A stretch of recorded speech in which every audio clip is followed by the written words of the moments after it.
ఆఫ్ఘనిస్తాన్లో మహిళల స్వేచ్ఛను హక్కులను సమాధి చేస్తూ తాలిబాన్ పాలకులు మరో ఘాతుకానికి తెరదీశారు.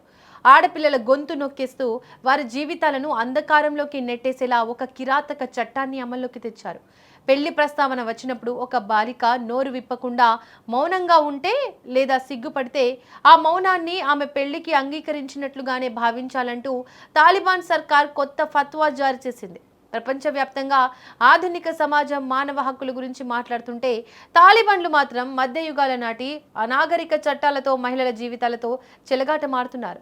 Taliban supreme leader Hibatullah Akhundzada స్వయంగా ఆమోదించిన ఈ 31 ఆర్టికల్స్ కొత్త నిబంధనల పత్రం ఇప్పుడు అంతర్జాతీయంగా సమాజంలో తీవ్ర కలకలం రేపుతోంది. కానీ అదే సమయంలో అబ్బాయిలు లేదా ఇదివరకే పెళ్లైన మహిళలు మాత్రం పెళ్లికి నోటితో స్పష్టంగా అనుమతి తెలపాల్సిందేనని రూల్ పెట్టారు. ఇది ముమ్మాటికి మహిళలపై జరుగుతున్న వివక్షేనని మానవ హక్కుల సంఘాలు మండిపడుతున్నాయి. అంతేకాదు మైనర్ల వివాహాలపై తండ్రులు తాతలకు ఈ చట్టం అపరిమితమైన అధికారాలను కట్టిపెట్టింది. వారు తీసుకునే నిర్ణయమే ఫైనల్ అని, బంధువులు నిశ్చయించే బాల్య వివాహాలు కూడా కొన్ని షరతులతో పూర్తిగా చెల్లుబాటు అవుతాయని తాలిబాన్ సర్కార్ ప్రకటించింది.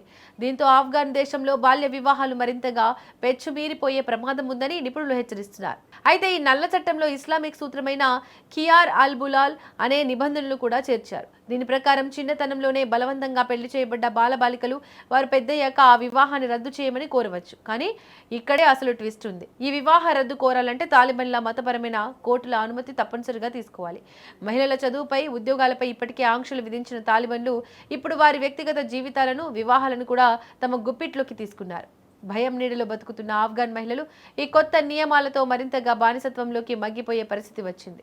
ఈ అనాగరిక చట్టాన్ని ఐక్యరాజ్య సమితితో పాటు పలు అంతర్జాతీయ వేదికలు తీవ్రంగా ఖండిస్తున్నాయి. తాలిబాన్ల ఈ వివాదాస్పద కుటుంబ నియమావళి ఆఫ్ఘనిస్తాన్లో స్త్రీల మనుగడను మరింత ప్రశ్నార్థకంగా మార్చేసింది.